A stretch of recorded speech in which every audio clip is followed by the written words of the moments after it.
Welcome and thank you all for coming. We're glad that you could be here. First of all, a very big thank you to Lyle and Muna for hosting us, and we really appreciate it.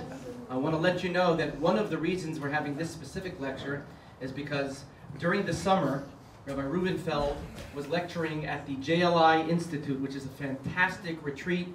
It's, I wouldn't call it 5-star, I think it's about 8-star. A full-on luxurious retreat with amazing speakers and sessions, and it's incredible what they do there. Rabbi Rubenfeld was one of the presenters, and I guess it started during the lecture, and then repeatedly after the lecture, I kept getting texts from Lyle telling me, you got to get this guy, you got to bring this guy. It's an amazing thing. So we said, okay, and then Baruch Hashem, we're here. Just to put it into a little bit of perspective. And again, we welcome you on behalf of the Weissmans, on behalf of the Chabad of the Valley and the Menachem Institute, which puts on regular adult education evenings. Some perspective. When I was a child, I lived not too far from a firehouse. And every Shabbos, every Saturday morning, or exactly at 12 noon, they had an air raid siren that I guess had been around since World War II. And every Saturday, at exactly 12, that siren went off. And if I was in my house, you heard it loud, sitting at the Shabbos table.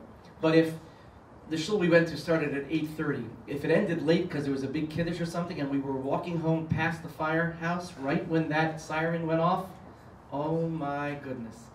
It was unbearable. And as a kid, I used to think the following. We were always learning in school about Moshiach. And when Moshiach comes, Eliyahu HaNavi will come and he'll blow the shofar, and people will hear the shofar around the world. And they'll announce around the world that Moshiach is here. And I used to ask myself, how much louder could it be? As it is, this is breaking my ears. How much louder could the shofar be? Now I know. I'm pretty sure anyway. Anybody have WhatsApp? I'm reasonably sure that somehow it won't have to be so loud. But through technology today, everyone will know the instant Mashiach is here. Because we have to realize two things. Firstly, the very purpose of all of this modern technology is not so that you can send strange selfies to all of your friends. The purpose is to be there to further Jewish education, to further Jewish inspiration, and to announce perhaps the coming of Moshiach. That's the reality. That's what we have to keep in mind. And with no further ado, I would like to introduce on that note and on that subject our very esteemed speaker coming all the way from Poway, California. Please welcome warmly Rabbi Mendy Rubenfeld. Good evening. Thank you. In preparation for tonight's talk, I lost my voice. So Rabbi Green brought his son with him tonight, and it's all divine providence, Hashgacha Pratit. And I asked him, and I said, when do you think Mashiach will come? We were having a little conversation here. And he said, Mendel, he's back there. He said, I hope it happens when I'm in Israel. That way I don't have to travel there. I said, please call me as soon as he comes so I know that Mashiach's here. And he said, you'll know. And he told me about the shofar. So, yeah, like father, like son. So let me introduce myself and tell you why I'm standing before you, perhaps. I work as a Chabad youth rabbi in Poway, California. I've done that for the last 15 years. I started out younger. And so that works. Yeah, you know, even working with kids, sometimes it keeps you young, but it catches up. And my wife and I, with our 6 children in Poway. Growing up, I grew up in New York City. And my grandmother, my bubby, would talk about Mashiach all the time. Every time she said goodbye, she always mentioned, you know, Zayt Matzliach and bring Mashiach. Be successful and bring Mashiach. And it was always about Mashiach. And I believed so firmly that my bubby is going to live to see the coming of Mashiach. There's just no other way. I mean, come on, bubby is like all about Mashiach day and night. And at the same time, I grew up in a home with my father, a computer programmer, professionally. And he worked in something called artificial intelligence, AI, which back then was a concept that most people didn't know about. Certainly kids in my class in yeshiva never heard of that. If I told them about it, it would be like, you know, talking about something they completely don't have an understanding about. My father always told me how artificial intelligence is going to do this and do that in the future, and this is what's going to happen. So these things were planted in my head as a child. I had Moshiach firmly planted in my head, and had artificial intelligence planted in my head. And then some time later, many years later, when I was frustrated, very frustrated, saying, come on, where's Moshiach already? It's time. All the songs back in the 80s, we're singing Moshiach, Moshiach, and we're ready. When I was just a little boy, I was by the Farbrengen, or it was a rally for the children by the Rebbe. And the Rebbe had us sing a song, Am Yisrael, have no fear, Moshiach will be here this year. And I was so excited. Yeah, this year. That was many, many years ago. And now I help my children sing the song, Am Yisrael, have no fear, Moshiach will be here this year. And it gets hard. If you don't see anything going on, how do you tell your children that when I was told that as a child? So the question is not, is Mashiach going to come? We know that's part of the 13 principles of the Jewish faith. We know Mashiach's coming. The question is when. And if Mashiach is going to come, are there any signs perhaps that maybe Mashiach is coming? So the Rebbe told us, take a look at the screen here, not this one, I'll look at this one, you look at that one, that you have to open your eyes to the reality of the redemption. This is what he said. The time of your redemption has arrived. Which is a very, very bold statement. Mashiach is here on some level, and we have to open our eyes to see it. So I'm going to try to help you open your eyes a little bit, perhaps. And I'm going to try to do it with enough time so that if you have questions, you can challenge or ask. Perhaps we'll have a few minutes for questions at the end. So, the Zohar, one of the primary books of the Kabbalah, says that 1700 years in advance, the author of the Zohar predicted the revolution of science and technology around the year 1840. So there's supposed to be an explosion of a flood. The word is a flood of knowledge, a flood of information. Does that sound familiar? And this is going to happen at this time. The purpose is that it's a preparation for an era when the world will be filled with the knowledge of the oneness of its creator. And the principle is that science is a means to discover godliness within the physical world. Because the Torah is the blueprint for the world, and science studies the world. So they do a reverse. One was used to create the world, and the other tries to understand this world that God created and using the Torah.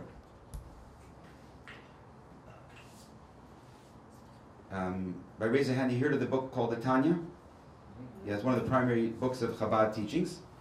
And in chapter 33, the Alter Rebbe, the first Chabad Rebbe, the author of the Tanya, writes these words. Now, I grew up with these words, okay? If you go to, I run a camp, Camp Gan Israel down in Poway. It's the best one except for the one that's here, of course. Just saying. Rabbi Green, we're good. And we teach the children every morning. We do line up, or these days we do circle up, and the kids stand in line, and we'll shout out some words of the Torah selected by the Rebbe. There are 12 verses of the Torah that are selected by the Rebbe. And I said it when I was growing up, and I taught the children this thing, and then one day it struck me so hard. I remember where I was standing. I was in New York City for the conference, the Chabad Rabbi conference, and I was with my children in this makeshift shul that the kids were all davening together. I kind of like davening with the kids. And I was studying that day's Tanya. And this is what it said. This, in fact, is the whole purpose of man. So this is the big picture. And the purpose for which he and all the worlds, both upper worlds and lower, were created. Whoa. So this is a major statement now, okay? We're going to be told the purpose of everything. And it's so funny because often when I have the conversations with people, and I'll say, well, what's the purpose of life? And everybody rolls their eyes and says, that's something we don't know. And that's the thing that everyone wants to know. It's the unknowable. No. In the Torah, that's the basis of everything. The purpose is where we start. And from there, we springboard into making that purpose come to fruition. So what is it? That God should have a dwelling place here below. And that's it. That God should have a dwelling place here in this physical realm. Now, you may be aware that according to the Torah, in Kabbalah especially, it speaks about our four general worlds, which have myriads and infinite variations of these worlds. Spiritually, it's easy to go infinite, easier than physically. But this is the only physical world. So we live at the very bottom of the fourth world, which is the world of Asiya, the world of action. And this is the only physical world. And many people mistakenly think that there's something in the higher worlds, perhaps, that is greater than what we have here. And that's not the case. This is the purpose of all the worlds.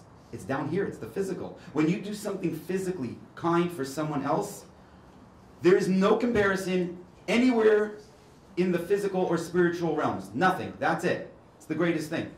This world, our actions. That's why Judaism, we focus on life so much, because this is where we can accomplish so much, unlike anywhere else, not even in heaven.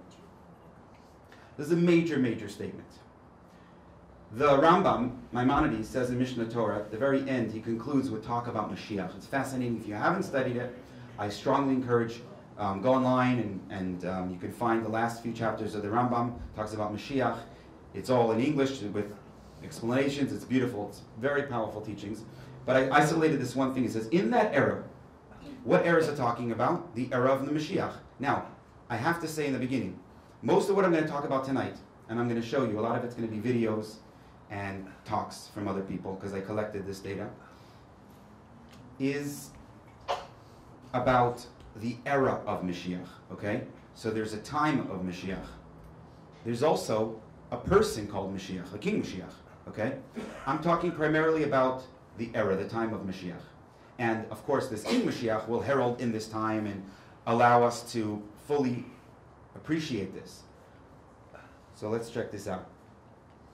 In the time there will be neither famine or war, envy or competition, for good will flow in abundance, and all the delights will be freely available as dust. So it says we're going to have peace. There will not be envy and competition, because everyone will have everything they need. The occupation of the world will be solely to know God.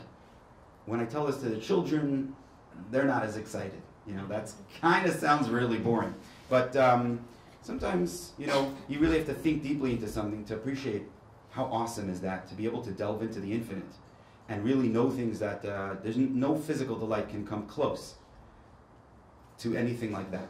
And we'll have that in this world. We'll have the two together.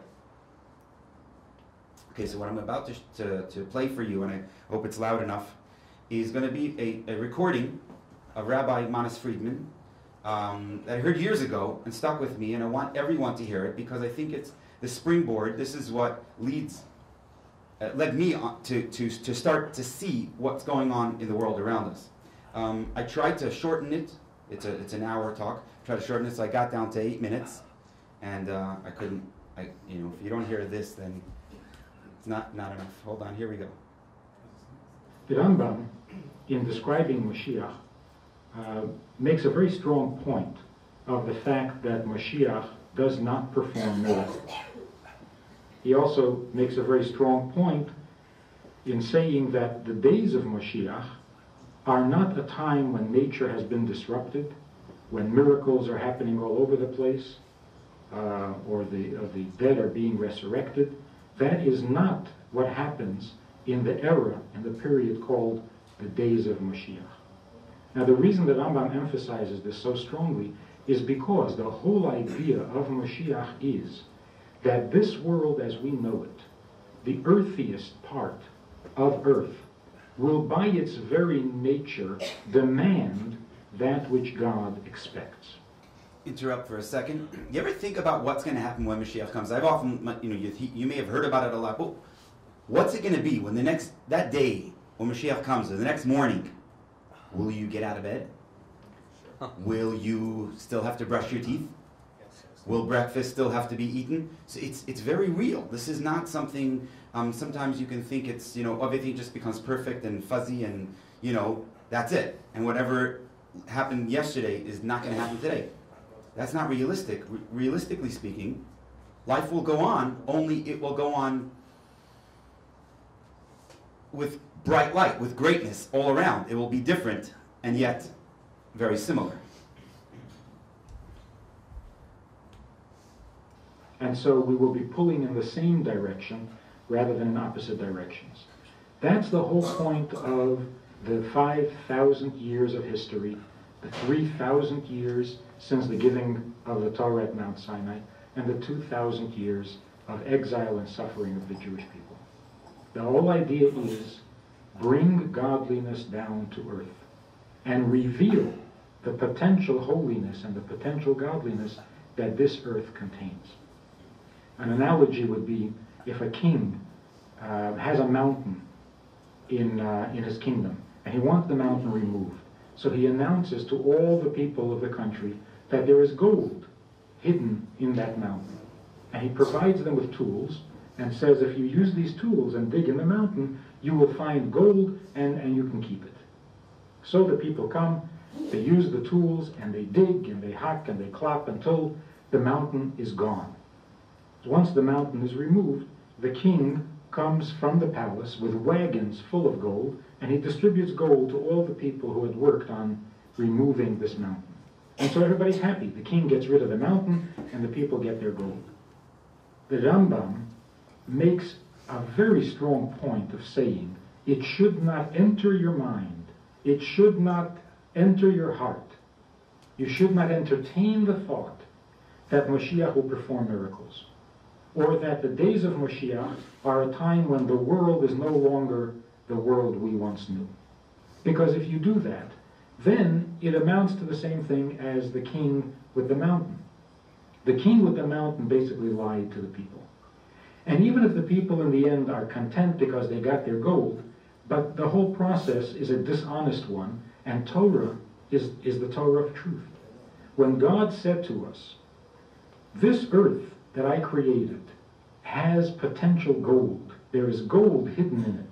There is godliness in this world. And I'll give you 613 tools, 613 mitzvahs for the Jewish people with which to dig out that gold. And 7 commandments for all human beings. These are the tools, these are the shovels with which we dig out the gold that is hidden, buried, potentially contained in this earth, in this world. And so for 3,300 years, we have used these 613 tools, or the 7 tools, and we've gone through thick and thin, very often at the cost of our lives, to dig out that gold, to keep the mitzvah under all circumstances. If in the end, Moshiach comes and introduces a different world, a better world, a holier world, a perfect world, but not this world in which we've invested so much effort, then the whole Torah has lied to us. Then we have been deceived. And that's not possible. So the Rambam says, don't even consider such a thing. Moshiach is not going to change the rules. Moshiach is going to finish the task.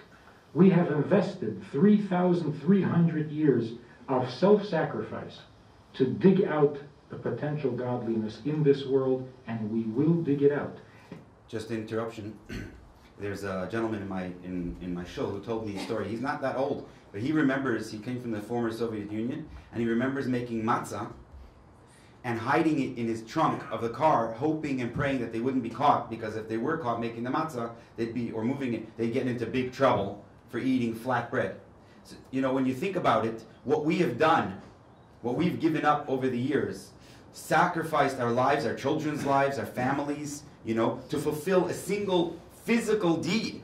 Very often people may think, you go to some mountaintop and you meditate and you rise to some higher spiritual plane. That's spirituality. What is our form of spirituality? You take the hide of a cow. Think about it. It's have you seen a cow recently? They're not always so clean, And you take the hide of a cow and you write some words on it and you roll it up and you put it on your doorpost, and that's very holy. Most people think that's completely bonkers. That's not holy. That's a piece of a cow. And then you put it on your arm and your head, you call it tefillin and that, then you have a Torah. And then you take bread, and if it's flat and you eat it for 7 days, that's holy. Really? It's just flat bread.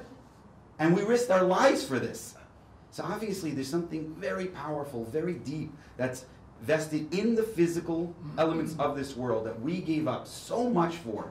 So he's explaining when Mashiach comes, if God changes the rules in us and says, okay, I was just kidding, that's really not so important, let me show you something better, it's devastating. It's devastating for everyone who's done anything physical and cared about it, because it was all false.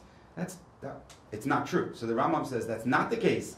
This physical world is going to show you things that you will not be able to believe. The physical world as we know it is going to show you incredible powers, unmatched. So now he's going to share just 2 stories with us to explain an approach to understanding this concept of the importance of the physical in our world.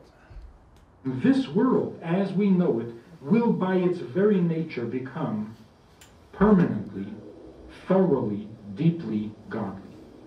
So, for example, when the Rebbe pointed to the collapse of communism, of the Soviet Union, I mentioned this to a rabbi, and I said, aren't you excited about this? Isn't this exciting?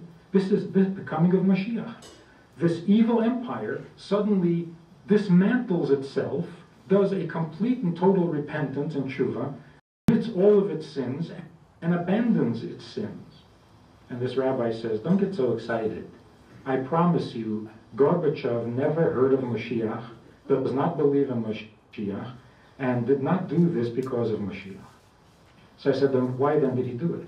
He says, look, he had no choice. He had no choice. He had to do it. And when you stop and think about it, this precisely is what makes the collapse of communism a messianic event. If Gorbachev had become a religious person, a believer, if he suddenly started studying the Bible and read that Moshiach is going to come, and he decided that he is going to become messianic and he is going to bring the world to a higher, greater level of, then it would not necessarily be a sign of the coming of Moshiach. It's precisely because he had no choice. The nature of the world has become such that you can no longer lie to the whole world. You can no longer deny people access to godliness and to holiness. You cannot prevent or prohibit the practice of religion. You cannot deny people their rights. It is immoral. It is untrue. It is... Okay.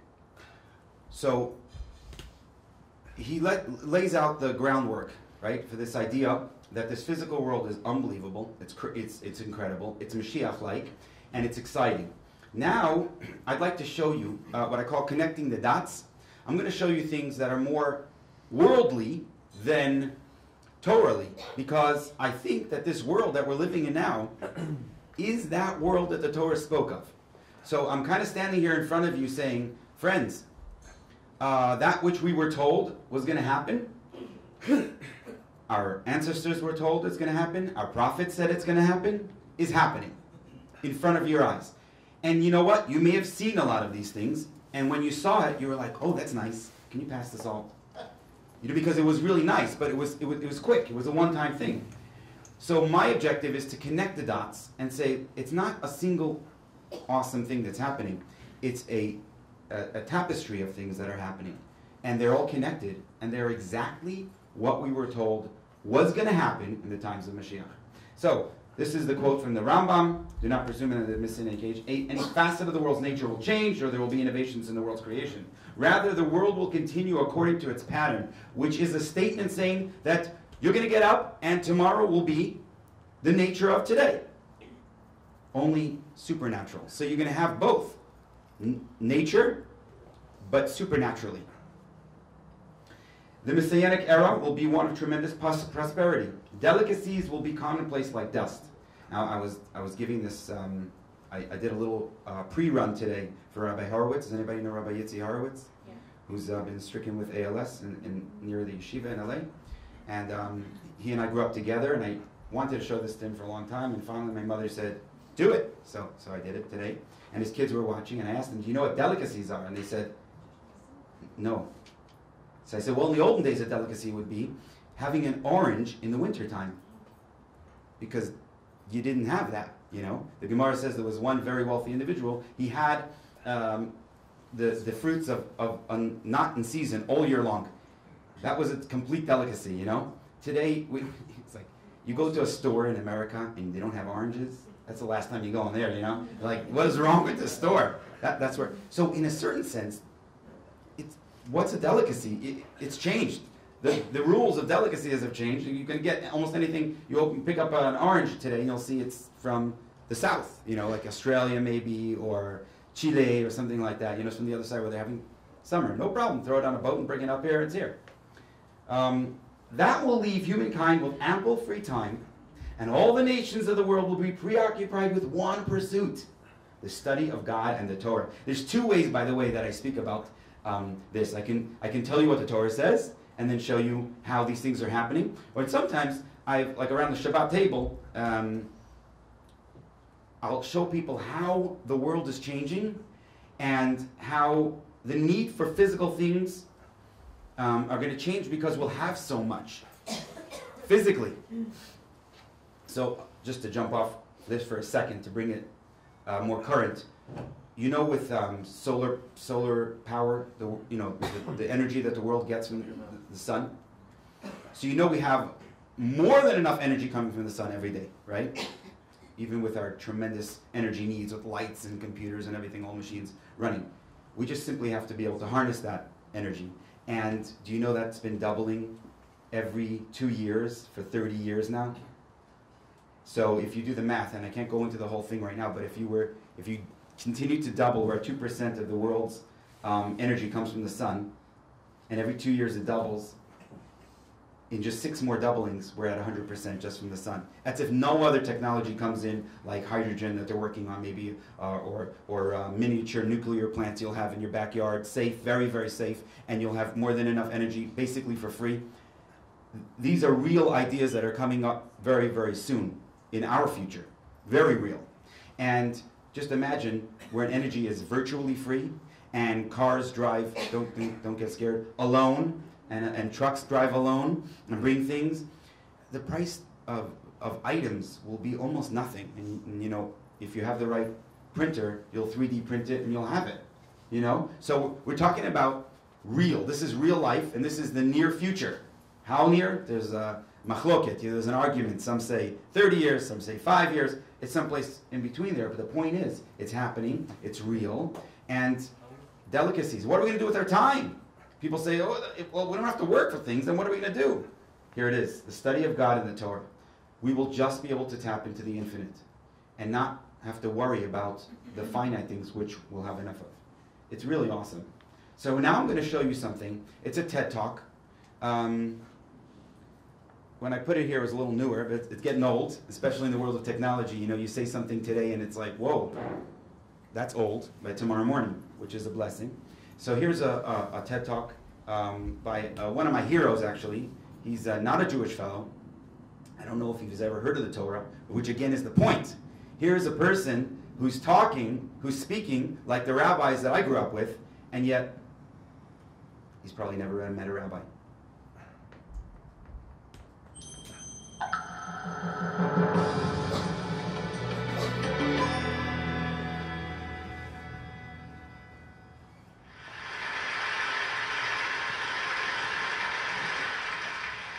Threats in the wake of bin Laden's death have spiked. Famine in Somalia. Police pepper spray. Vicious cartels. Coptic crude lines. Societal decay. 65 dead. Tsunami warning. Cyber attacks. Drug war. Mass destruction. Tornado. Recession. Default. Doomsday. Egypt. Syria. Crisis. Death. Disaster. Oh my God. So those are just a few of the clips I collected over the last 6 months. Could have easily been the last 6 days or the last 6 years. The point is that the news media preferentially feeds us negative stories because that's what our minds pay attention to. Perhaps the tremendous progress we've made over the last century by a series of forces are in fact accelerating to a point that we have the potential in the next 3 decades to create a world of abundance. That's the words the Rambam used. The Rambam said in that era, we'll have a world of abundance. So, when? Well, this guy thinks that in the next couple of years, we'll have a world of abundance. And he's telling the world about it. Let's look at what this last century has been to see where we're going. Over the last 100 years, the average human lifespan has more than doubled. Average per capita income adjusted for inflation around the world has tripled. Childhood mortality has come down a factor of 10. Add to that the cost of food, electricity, transportation, communications have dropped 10 to 1,000-fold. Steve Pinker has showed us that, in fact, we're living during the most peaceful time ever in human history. That's a pretty amazing statement, that we're living in the most peaceful time in human history. When, like he showed you some of that video stuff, you would think we're living in the worst of times right now, literally. It's just because we have really, really sharp screens, and the news media is awesome. They do a great job at showing you everything that's bad in the world in high definition. And you see it and you're thinking, wow, my goodness, this world's coming apart. It's not. It's actually not. It's just that you're seeing that 10% or whatever it is of the terrible things that are still happening in the world, which we absolutely hate. And we daven and we pray every day that it ends, because we want none of it. So we're not happy as Jews to have 90% improvement. We want 100%. Until we have it, we're not going to stop fetching. But we also have to recognize at the same time that it is a lot better than it ever has been, at least in recorded history. Maybe in times of Shlomo HaMelech, the Torah tells us it was real peaceful, and that was awesome. But since then, it hasn't been as peaceful as it is now.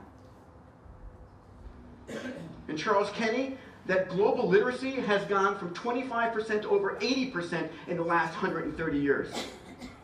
We truly are living in an extraordinary time. And many people forget this. And we keep setting our expectations higher and higher. In fact, we redefine what poverty means. Think of this. In America today, the majority of people under the poverty line still have electricity, water, toilets, refrigerators, television, mobile phones, air conditioning. I asked the children today who were listening, Rabbi Horowitz's kids, I said, do you think your great-grandfather, who I knew their great-grandfather, had any of these things? They didn't know how to answer it.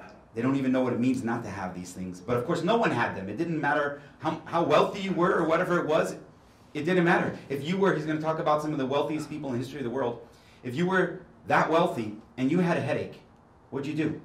You went to sleep with a headache. That's right. And if you were a king, you also went to sleep with a headache.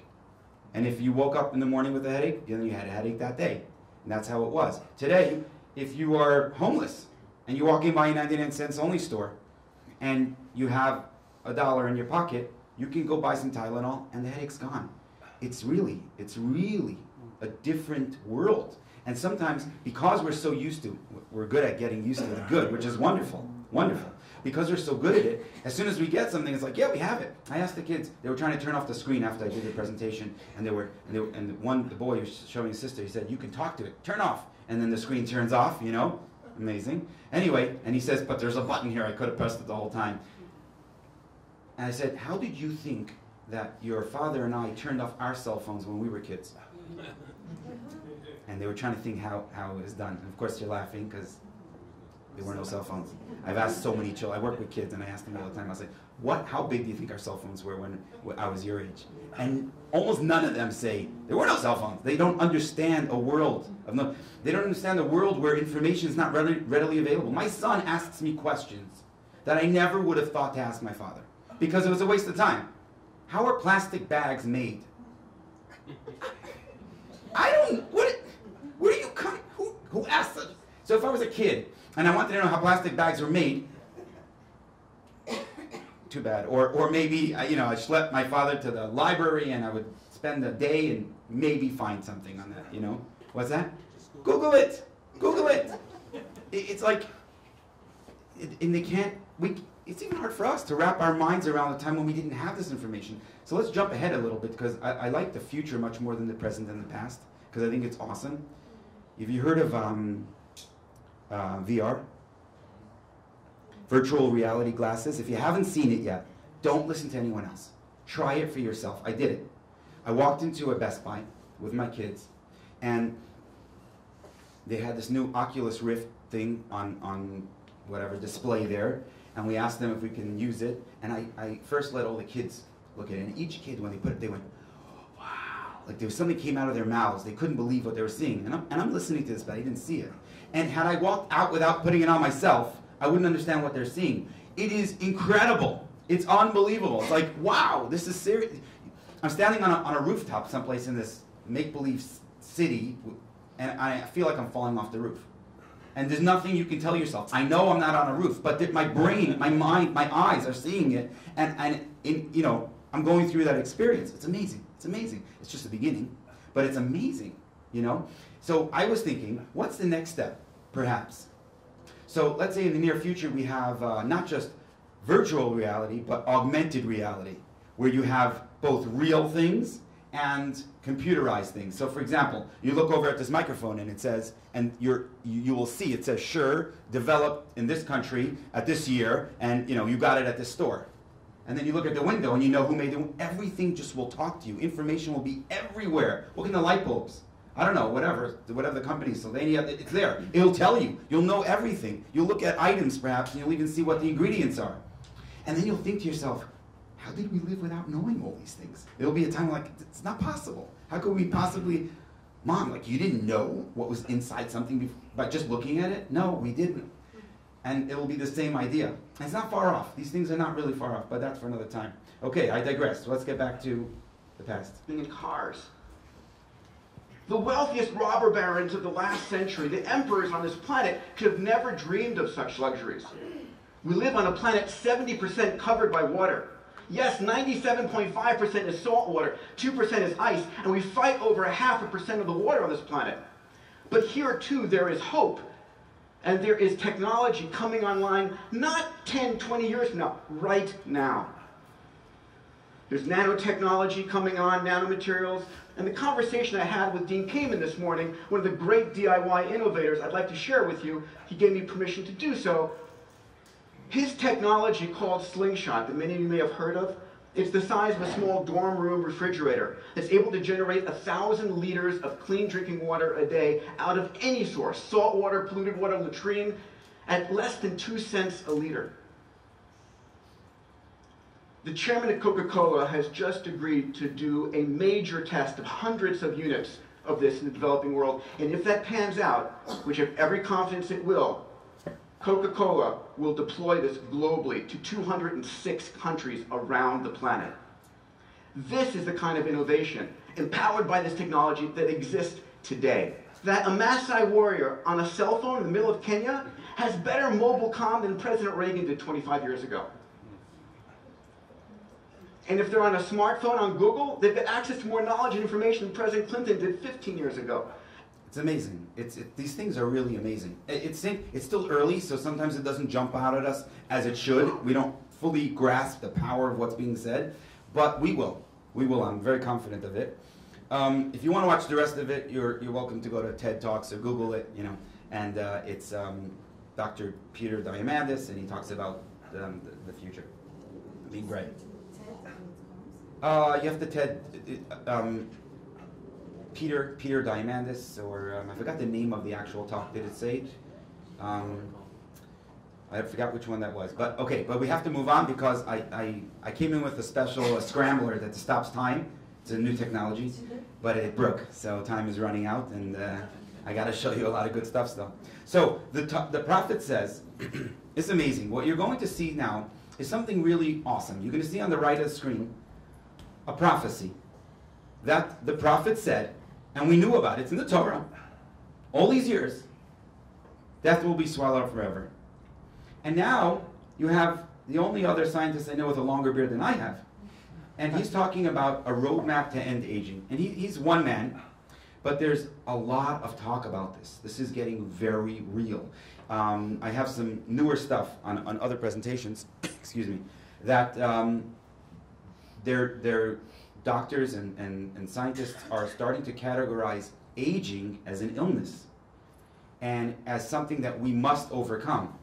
And we're getting a lot closer. If you follow, I've been following this stuff like all the time. I've gotten crazy into it. But if you follow some of these things, it's incredible. I mean, to be able to change someone's DNA, while they're living, you can change a strand of DNA with. You can even change a single letter in the DNA without doing anything. They used to have to cut and paste. Now they can just swap it out. It's more science fiction-like than it is science, but it's real, and it's happening today.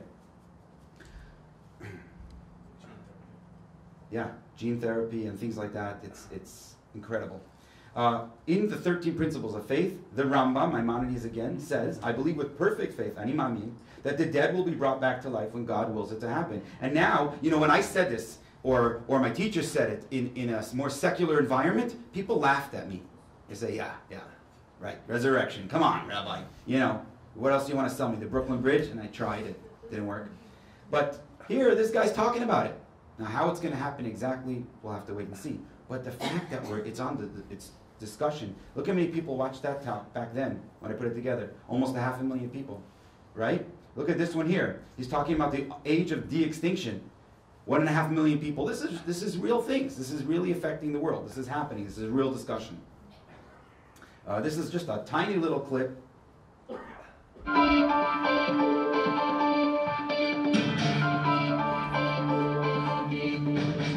Hello and welcome to this segment of A Spirited Debate. I'm Lauren Green. Well, science and religion, two separate worlds or two halves of the same world. Whoa, that's the point. Science and religion, or say Torah and science, not two different worlds, two halves of the same world. If I had more time, I would show you this one. It's not a very great quality. I have to actually get a better quality of this video. But it talks about, in the future times, that the people of the world will have a pure tongue that they'll call to the name of Hashem as one. So, I mentioned to you I'm from Poway, and on Poway Road I had some awesome stories. I'll just share one particular story that happened to me right before Pesach, Passover, 3 years ago. I was standing at a gas station, and they developed this gas station in the 60s when, I don't know, cars were smaller or the gas tank was in a different place. But if someone pulls up and you want to pull up behind them, you can't get in, you can't reach the thing. So I had to pull around one person and take another one, and I pulled up as close to the car in front of me as I could without hitting them. And I got out and I started filling up my car. And the woman in front of me, she turned to me, she said, "You're having a Seder?" And I said, "Yes." She said, "So are we. In our church, we're having 900 people." She told me that. And I was like, "That's incredible. We're having 45. Okay, it's in numbers, we can't compete. But still, this was very special. And then she said to me, "You're Jewish, right?" I said, "Yes." She said, "How can I bless you?" That's what she said. And this is what the Torah said is going to happen in the times of Moshiach. Our neighbors will come to us and say, "How can I bless you?" It's so special. And then I tried to make light on the conversation, like a little bit too intense for me, And I said, "When I pulled up, I almost bumped into your car." And this is what she said. She said, "You can bump into my car, no problem." That's what she said to me. And I was thinking, there was a time when this wasn't the conversation between a Jew and their neighbor. And today, unbelievable, incredible. And I lived there, I said 15 years in Poway, and I started with everybody I can, on the streets and wherever I am. And in all those years, I've had countless positive experiences. Like if I say, "Are you Jewish?" "No, but my roommate in college was Jewish," or "my first girlfriend was Jewish," or "my cousin's uncle was Jewish," or something, always making a connection. I've been to Israel, and just this Friday I met someone who told me his leg fell off in the store, his prosthetic leg, and I have to help him back up. And he said, "Are you Israeli?" And I said, "No, I'm Jewish." He's like, "I know you're Jewish," but he said, tells me that he has this illness, and the cream for it is developed in Haifa, in Israel. So he's making it. It's constant. And in all these years, I've had this many negative experiences. I'm not saying no one has a negative experience, but that's unprecedented positivity. This is real stuff. Okay, moving on. This is very beautiful, okay? "The eyes of the blind shall be clear-sighted, and the ears of the deaf shall be opened." This is in the times of Moshiach, right? "The lame shall leap as a hart, and the tongue of the dumb shall sing." Just before I show you this next video, which is very, very beautiful, I want to tell you a story that happened to me. My brother is a Chabad rabbi in Chesterfield, Missouri. That's right next to the end of the world. And, yes. And he invited us for Passover, my whole family, 2 years ago. He has a nice size house, but there's no way he's going to keep his wife and his 6 kids, all boys, and my wife and my 6 kids and myself, and with my sister and her 7 children, and my parents, in the house. It's just not comfortable. So they made arrangements with the yeshiva across the street, just down the road, very close, It's a big, beautiful yeshiva. I wish I can show you the video, the images I have of this place. It's really gorgeous, especially for Chesterfield. This was a big school for the deaf in the United States of America, like high school, maybe college level. We stayed there as a yeshiva. They closed their doors and sold the building to yeshiva because of the cochlear implant. So more than half of their students are now in mainstream schools. They're not deaf anymore. They can't maybe hear like we can, but they can hear. And since the prophet said it, it never happened. Certainly not millions of people are hearing. It's a reality today. More than half of the deaf people, if they have this cochlear implant, they can now hear. It's really something special, so check this out. It's so beautiful. Imagine this scenario. You're 30 years old and you lose your sense of hearing. But then doctors tell you that you may have the chance to get it back. It sounds like a good thing, right? Well, for Dawn, making the decision was a bit more complicated. I lost my hearing about 15 years ago. We knew that her hearing loss was as bad as it was when we would be talking to her and she would turn and walk away. That's when we really noticed that there was a serious problem. When I was 30, I made my first appointment to have my hearing checked. I realized that I had profound hearing loss and I had lost speech recognition, so hearing aids have never been an option for me. Communicating, for me, is extremely exhausting. I communicate with people by reading lips. It's almost impossible for me to follow a conversation in a group. I'm lost very fast. I have no idea what they're saying, and I'm completely unable to focus in here right now. It's very difficult for me to be in large groups, so I tend to stay with a small group of people that I'm comfortable with. The first time I met with Dr. Slattery was 2 years ago, and he told me that I was a candidate for the cochlear implant. It was very hard to make the decision to have the surgery. It took a lot of influence from my family. I'm not afraid of the surgery. I'm more afraid of hearing. I've never heard my 8-year-old son's voice. In my mind, I can hear my son's voice, but I know that I don't hear it. So maybe I'm afraid of what I will hear compared to what my brain tells me that I hear. Just yesterday, she was able to hear her 8-year-old son's voice for the very first time, and we were there to capture it. Dawn's activation went fantastic. She's going to leave here soon to go meet her son and hear his voice for the first time. I still haven't spoken to my youngest son, and so I'm looking forward to hearing him. She never heard my voice. I'm just really excited that she could finally hear. I'm nervous, I'm hopeful, but I'm also afraid. I guess I still have that fear of I'm not going to hear him. Hey Mom, could you hear me? Yes.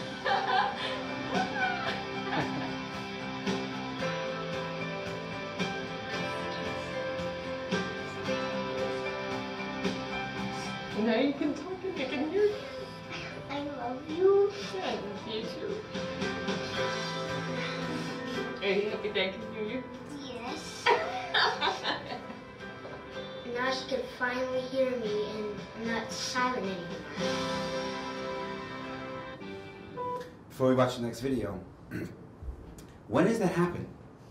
When is a prophecy told to us that will happen in the times of Moshiach? You just saw it.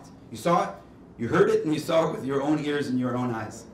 I didn't make this stuff up. You're seeing the prophecy on the right. You can look it up if you'd like. And you saw what's going on now. And you know what's happening with millions and millions of people in the world. It's amazing. And it's happening in a way, like we were describing before, without breaking nature. It's not a miracle like we expected a miracle. It's a miracle from nature. It's a miracle from the world that Hashem created. This power was always here. We just didn't have the knowledge to access it. And now we do. And it's just the beginning. That's the part I want everyone to understand. People say, well, when Moshiach comes, you're going to think people are going to walk around with cochlear implants. This is the beginning. Eventually, there will be no deaf people. We'll have ways of overcoming all of that. There's no reason to believe that we can't. Now watch this. This is another nice... Well, I was born blind, and I was diagnosed with glaucoma at birth. I started having surgeries, my first when I was only 2 weeks old. Some of the physical challenges that I faced were not being able to read print. I also had to travel with a cane because I couldn't see well enough to navigate on sidewalks and stairs and in unfamiliar places. When I was 21, I received my first transplant, which was a failure, and then a year later I got my second transplant and it was a success. There are no words to describe what that was like to see for the first time. It was overwhelming because I had so much to learn, like what colors were or what my family members look like.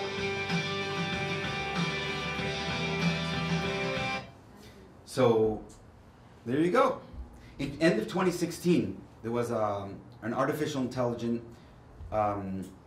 program developed that allowed the doctors in England, and now around the world, to be able to do a surgery in the inside of the eye that would not be humanly possible, because getting into such a small place and doing something so tiny is not human. We can't do such a thing. We'd cause more damage than help.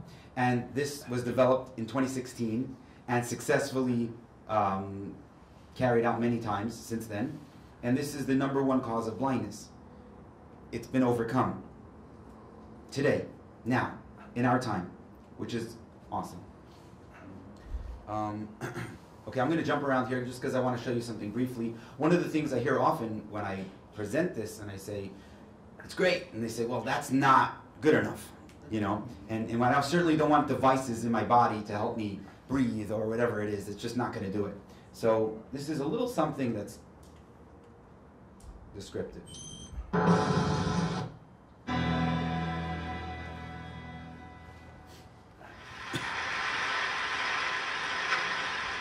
I'm going to talk to you today about hopefully converting fear into hope.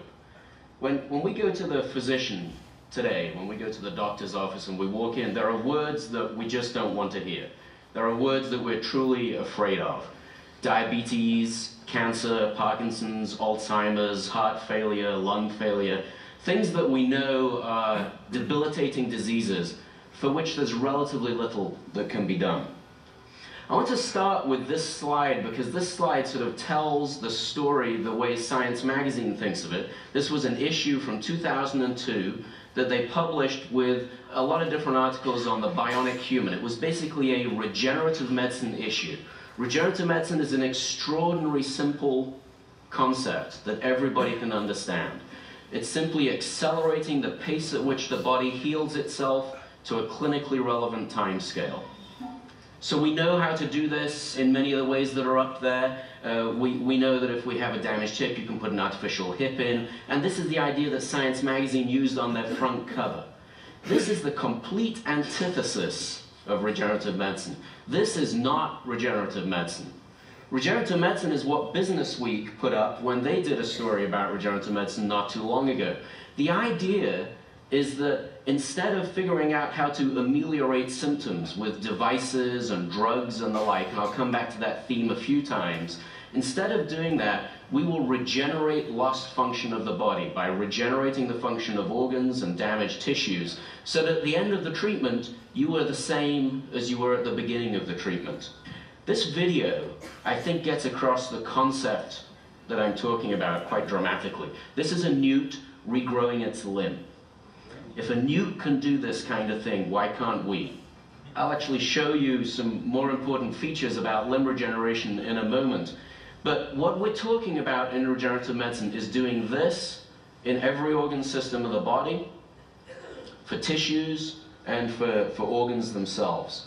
There's a limb prosthetic up here, similar actually to the one that the soldier that's come back from Iraq. There are 370 soldiers that have come back from Iraq that have lost limbs. Imagine if instead of facing that, they could actually face the regeneration of that limb. It's a wild concept. I'll show you where we are at the moment in working towards that concept. But it's applicable again to every organ system. How can we do that? The way to do that is to develop a conversation with the body. We need to learn to speak the body's language and to switch on processes that we knew how to do when we were a fetus. A mammalian fetus, if it loses a limb during the first trimester of pregnancy, will regrow that limb. So our DNA has the capacity to do these kinds of wound healing mechanisms. It's a natural process, but it is lost as we age. In a child, before the age of about 6 months, if they lose their fingertip in an accident, they'll regrow their fingertip. By the time they're 5, they won't be able to do that anymore. Steve Badalak is at the University of Pittsburgh, about a decade ago, had a remarkable idea. And that idea was that the small intestine of a pig, by the way, this is kosher, if you threw away all the cells, and if you did that in a way that allowed it to remain biologically active, may contain all of the necessary factors and signals that would signal the body to heal itself. And he asked a very important question. He asked the question, if I take that material, which is a natural material that usually induces healing in the small intestine, and I place it somewhere else on a person's body, would it give a tissue-specific response, or would it make small intestine if I tried to make a new ear? I wouldn't be telling you the story if it wasn't compelling. This is a horse. The horse is not in pain. If the horse was in pain, I wouldn't show you the slide. The horse just has another nostril that's developed because of a riding accident. Just a few weeks after treatment, in this case taking that material, turning it into a gel, and packing that area, and then repeating the treatment a few times, and the horse heals up. And if you took an ultrasound of that area, it would look great. Here's a dolphin where the fin's been reattached. There are now 400,000 patients around the world who have used that material to heal their wounds. Could you regenerate a limb? DARPA just gave Steve $15 million to lead a 8-institution project to begin the process of asking that question, and I'll show you the $15 million picture. This is a 78-year-old man who's lost the end of his fingertip. Remember that I mentioned before the children who lose their fingertips. After treatment, that's what it looks like. This is happening today. This is clinically relevant today. There are materials which do this. Yeah, incredible. A couple of things, we won't go long into because I'd like to, if there's time, to take a few questions perhaps, but there's something developed in Israel. You see in the bottom, ultrasound surgery healing without cuts. The story goes that the Israeli team tried to bring it to the States to have approval, to get US, what it's called? The approval, and USDA approval, and there was a farmer who had some pain in his back, and he needed surgery. He was in a lot of pain. He couldn't work anymore. And his wife signed him up for this test, and she drove him in because he couldn't drive. He was in too much pain. And he came in for the surgery, this surgery, no prepping, no special diets beforehand, nothing, because they're not opening his body. They treated him with this ultrasound surgery, which is basically powerful ultrasounds that enter the body from 2 separate locations. Nothing happens when they come in, and then when they hit, that's where they cause the damage. And they were able to do surgery without opening him up. He drove home. He drove home from that himself, painless. It's okay, you know. And then there's this Israeli fellow on the right. He's asking the question, how will nanobots change medicine? These are tiny robots that you can't see with your eye, that you can ingest, 100 million of them, and they'll do whatever you need on the inside without you knowing, feeling, or you just be healthy and perfect. That's all. It's not so difficult anymore, maybe. So where does this bring us all? What's the culmination of everything? I think that this takes the idea of Moshiach as something that we're simply hoping for, or we have to have emunah and faith in that it's going to happen, and we see that these times have already begun. And the prophecy is already happening, at least on some level, like never before. Never before. And so it's our time to do that mitzvah and tip the scale and help bring Moshiach completely, so that we can have not a 90% improved world, but a 100% improved world. Let's have that today. Amen. Amen. If you have any questions,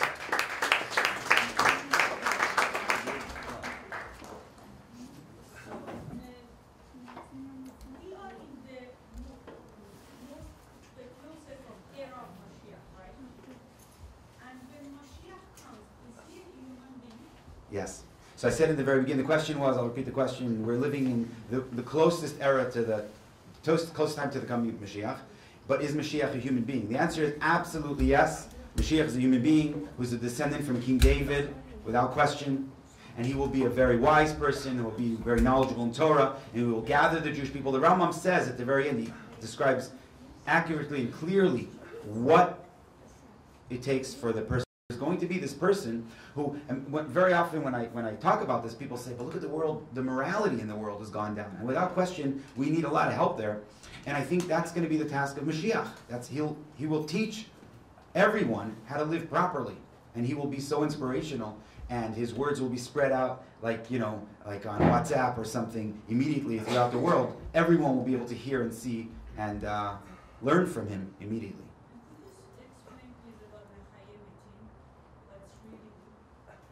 Mechayim Metim. So the dead will come back to life, without question. They will walk again, and we will be rejoined by all of those who lost over the years. But that's a brief answer, obviously. Next time we talk, we'll go into more detail. Yeah? I have a question. So how do you explain Chavlei Mashiach?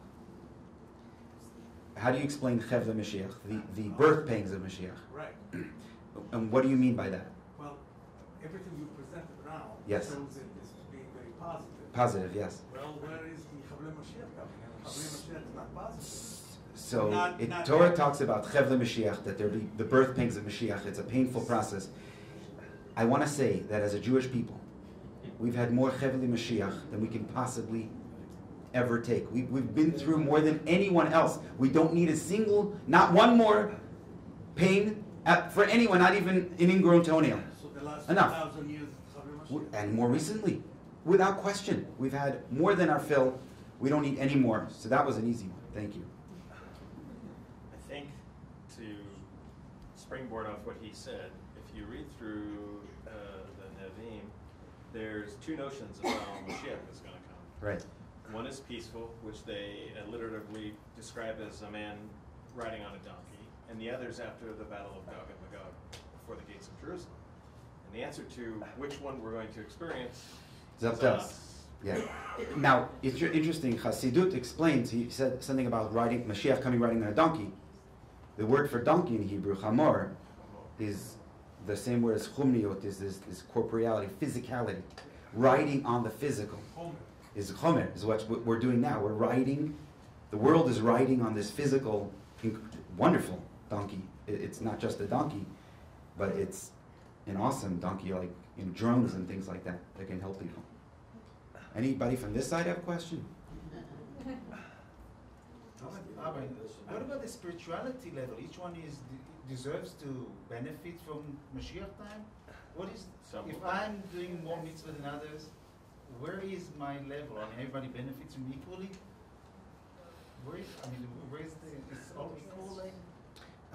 The question is, how does it work with equality after Mashiach comes? If I do more, will I receive more? Will it be equal for everybody? So I think in general, I don't know.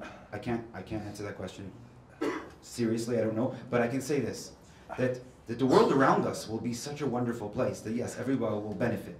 How much perception each person will take personally probably will vary. It says that the tzaddikim, the righteous, will have greater insights and so on, but there's no question that it's going to be good for everyone because everyone deserves it. And you know, it's so interesting.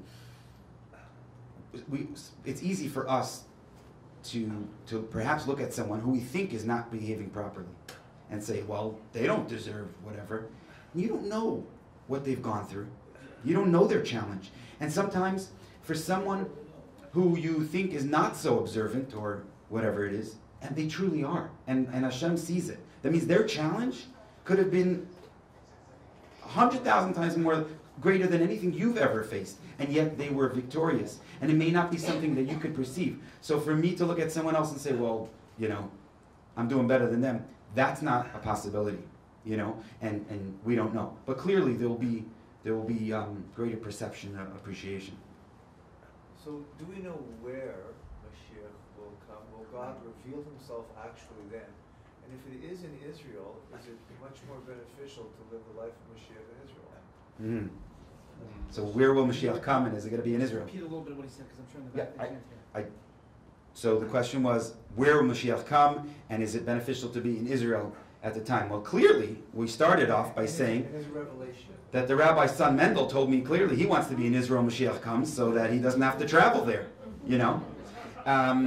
But it does talk about it in the Torah, that Jerusalem will be spread out throughout the whole land of Israel, and the land of Israel perhaps will be across the globe. The holiness of the land will expand. It says in the Torah that it's like the skin of an animal, and once you skin the animal, it shrinks, but when the time comes, it will grow, you know. And in a certain sense, the world has gotten smaller, right?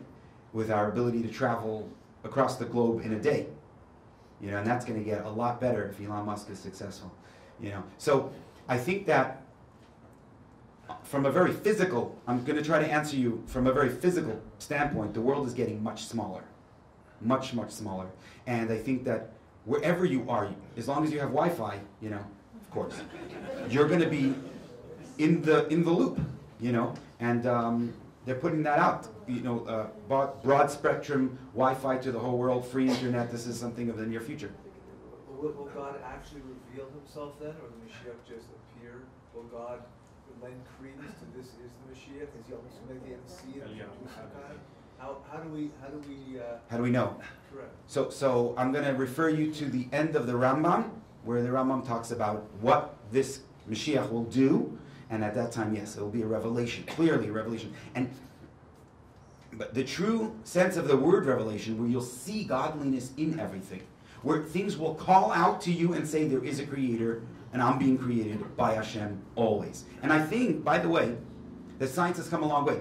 I will say that often there's scientists, there are people with opinions, right, leanings, sometimes not in line with the Torah, and they're very adamant about it. But that's not science. That's a scientist, right? And there are people on the other side, they're just quieter. But science itself, there have been many, many books published where people have come to understandings. They're saying there's got to be something there, just by looking at the physical world. It says in the Torah, we say in davening, "Umibsari echseh elokah," from my flesh I will receive godliness. From my flesh, from the physical world. And when you study the flesh, and you see, wow, this can't be. This is so incredibly intelligent. This is so intricate. The details. One point I want to bring out. The world has gotten so much bigger.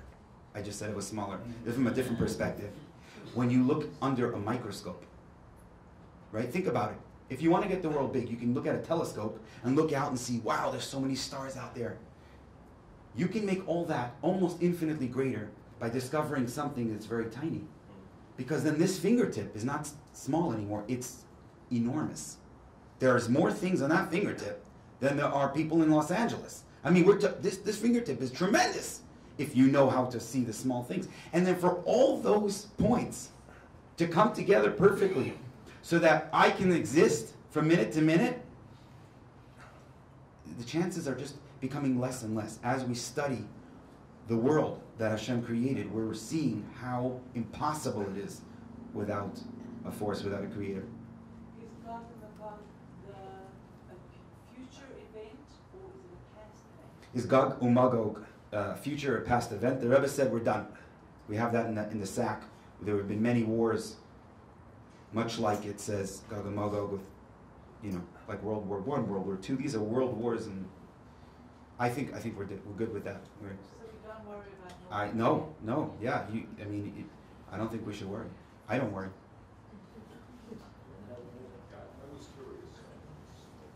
He's getting me back from the back. He couldn't hear me, so I can't hear him. Sorry.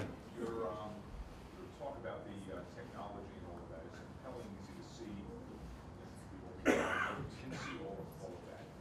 But where's the friendliness of the world? Where's the love in the world? Where's that? So he said the technology we can see, but where is the love? Where's the friendliness?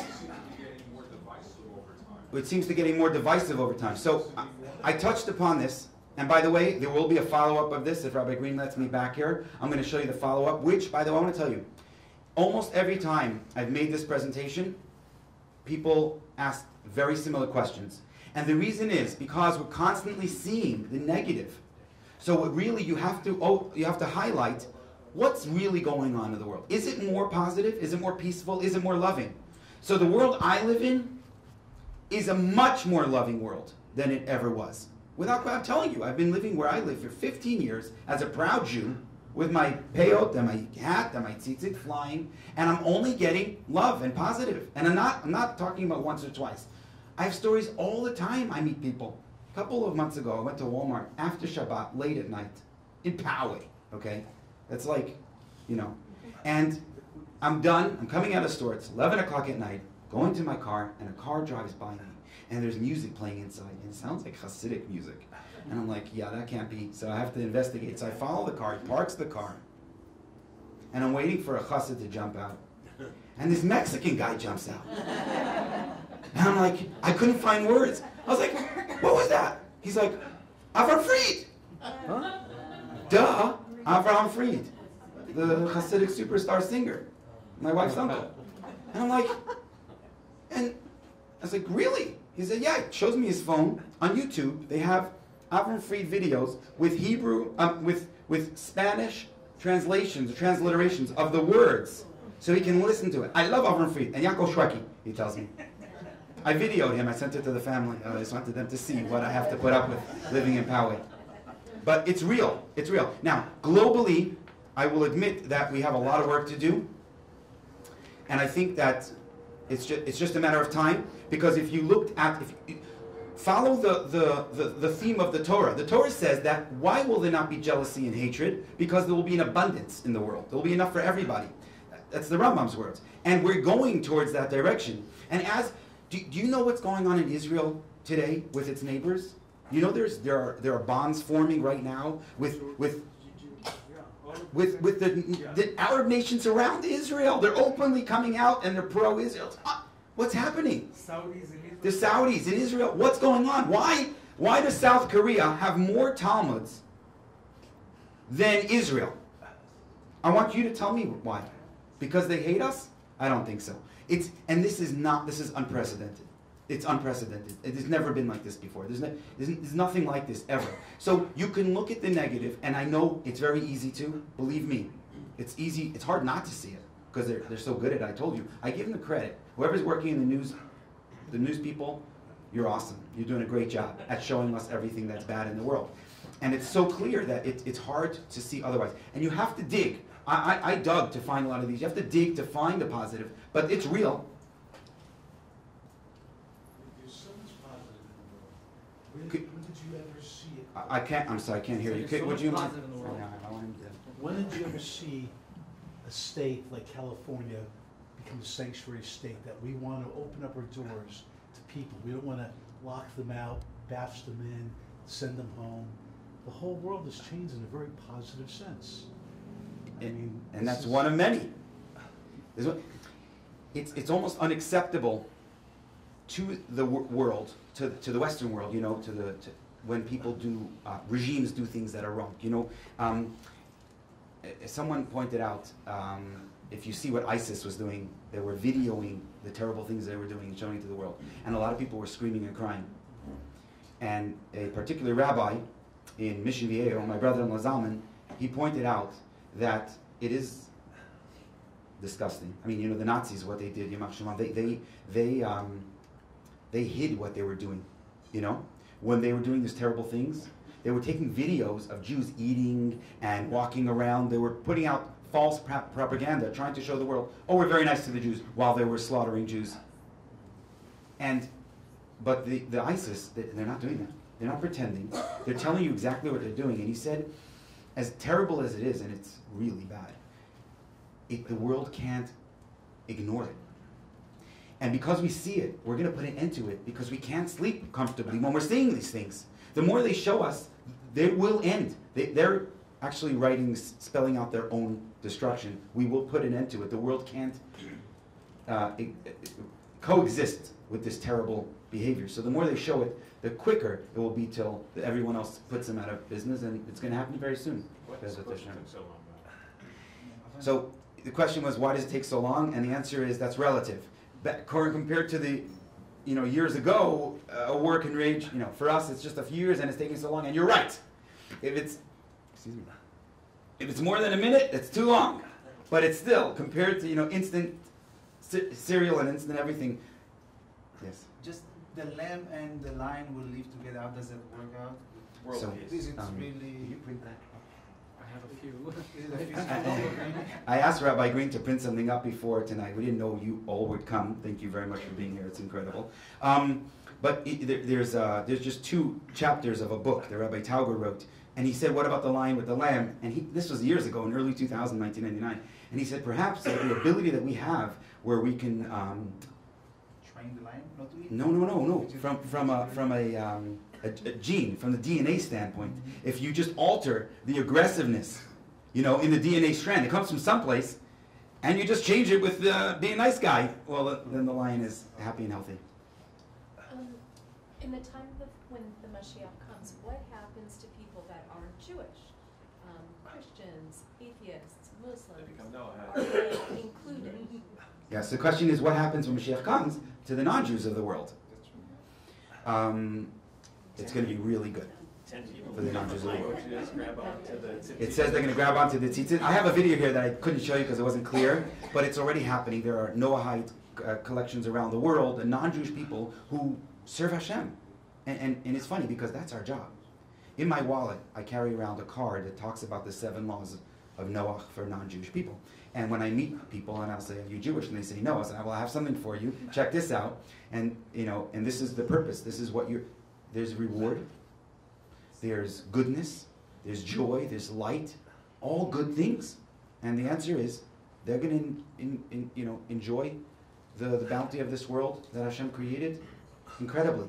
And Chassidut, the Rebbe talks about this and says, it says that when the young man will be 100 years, he will die, it says, in the times of Mashiach. And he says, well, that refers to non-Jews. And the Rebbe says that even they will not die when Mashiach comes. They will live forever and enjoy this world. Can you talk about 2 things? I've got a million questions. Oh. I'm trying to distill it all into something that you can answer for me. I just want to say, this gentleman, I don't know your name, but you certainly have the best seat in the house.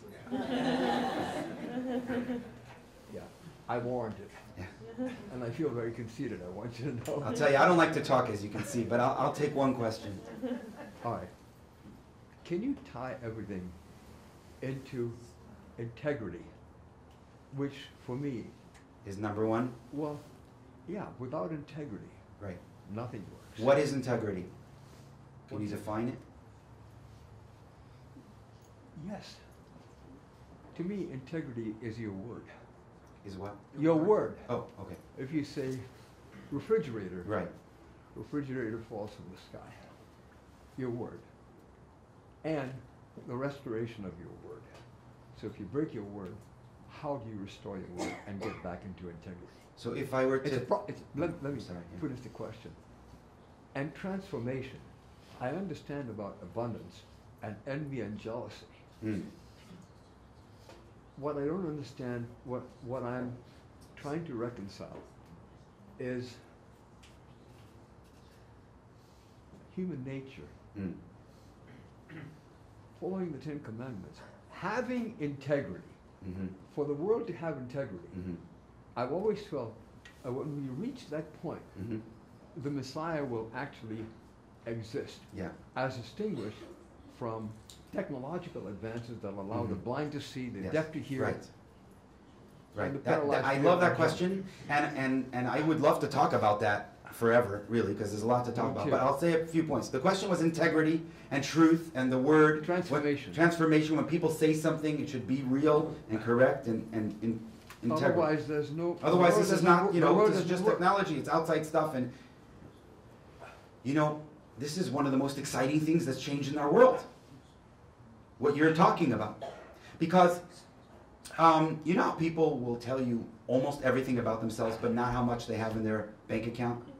Your money is very private. It's a very, and yet today, unlike ever before, and I've researched this, and you can do the same, you find that when people are bazillionaires, it's almost unacceptable if they don't give away millions of dollars to help people.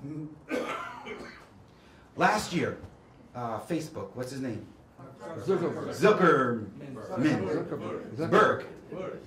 Birdman. Mark, he got up to the world, in front of the world, and he said, can we cure all illness in the lifetime of our children? And then he donated, on that stage, $3 billion towards that goal, towards that end? Over 20 years. He said in 20 years? Over 20 years. Spread out over 20 years. Oh, over 20 years. Okay. That's like 6 months a year. My point is, if you the Bill Gates Foundation and the other fellow, what's his name? Warren Buffett. These people, what are they talking about? They're talking about giving away all of their money. When did that happen in the history of the world, that the billionaires and gazillionaires were giving away their money? And it's almost like you're shunned if, oh, you're a billionaire, you don't give away your money? Come on, seriously, what are you thinking? How do you make that change? How do you convince human beings to think differently? I don't know. The answer is, I don't think anyone could come up with an answer. It's happened. It's a reality today. And another beautiful thing. This is so incredible. My mother points this out. That have you heard of the Friendship Circle? The Friendship Circle, it's an organization that helps people with special needs. There's so many organizations like this. She said when she was growing up, if someone was born with special needs, right? Very often the family would kind of isolate that person and try to keep it a secret. No one should know. No one should know that our family, we have someone like this in our family. That's human psyche. That's not integrity. Today, what do? We celebrate. We celebrate people with special needs. We make special organizations, and we have typical kids and teenagers come by and spend their Sundays and with these children. Who ever heard it? This is special. This is integrity. And I'm not talking about future, I'm talking about right now. These are changes that have happened in the world that are the acceptable norm today, which would never like this. Okay. Thank you very much. Thank you, Rabbi Mendy. I just want to close with the following. You talk about revelation.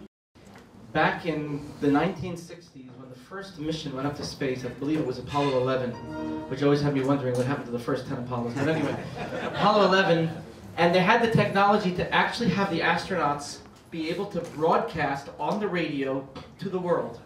And there was a broadcast that NASA provided from the Apollo 11 in space to the United States, to everybody, and they broadcast it all over the country. And they said to them, "Can you guys share what is your message now that they're up there, now that you're up there?" And the response began by the first. I don't remember who the astronaut was. The first one was Armstrong.